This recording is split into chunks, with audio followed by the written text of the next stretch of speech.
about, are we diverting money out of Medicare Benefit to pay for this bill? That answer is simply no, we are not. What we are doing, we feel very strongly that whatever legislation we pass has got to be paid for. We can't be raising middle-class taxes to pay for the bill. And so we are finding efficiencies in a lot of different areas. For example, one of the places we found some efficiencies in my committee is we say that, a few years ago, those of you on Medicare know, we passed the Medicare Part D prescription drug benefit for people who are on Medicare, so that they can get part of their prescription drugs,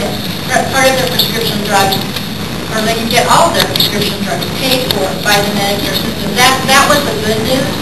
The bad news is a lot of us felt that the Secretary of HHS should be able to negotiate prescription drug prices in Medicare, just like they do in private, and every place else in the economy. And that was not part of the bill. So part of what we did is we said, now we're going to allow that drug company negotiation, which will bring the cost of prescription drugs down in Medicare and save us money. That's the place we get money, not out of the benefit. As a matter of fact, one of the things we have in the bill for Medicare beneficiaries, some of you who also get this prescription drug benefit know that in order to pay for it, when Congress passed it in 2005, they set up this donut hole. And what that, everybody cares about the donut hole. How many of you know what the donut hole is? Oh, this is why I love my district. What it is once your prescription drugs hit a certain amount every year, then you don't have coverage for your drugs up until you come to the other end of that, and then they pay again.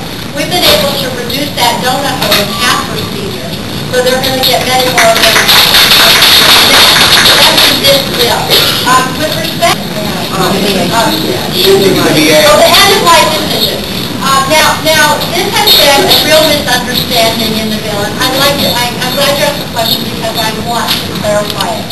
A lot of people, and I'm one of them, feels like everybody should think about, all of us should think about if we get into an accident, we get a serious illness, we have a heart attack or a stroke, what do we want to have happen to us? Do we want to have all measures taken? Do we want to have no measures taken? Do we want something in between? This is a very personal decision that only a person in consultation with their family and doctor can make. And so a lot of us, I've actually been involved in this for many, many years. And I'm not going to try to tell anybody what their end-of-life decision should be.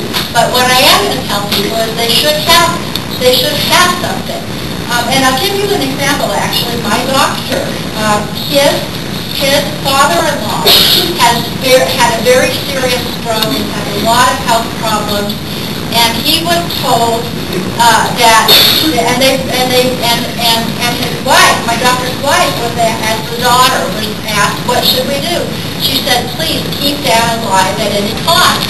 And so they put the respirator on and everything else, and they're sort of keeping him alive. And my doctor said to me, he said, the thing that makes me so sad is we went through this with our dog about a year or two ago, and my father-in-law said, I don't ever want to have happen to me what happened to this dog.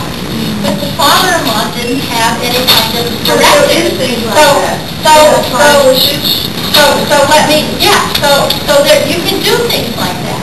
So what our bill says is, if somebody decides to talk to their doctor about these end-of-life decisions, their doctor can get reimbursed under Medicare for talking to the person for the time they spent. That's all it is. And it's not completely,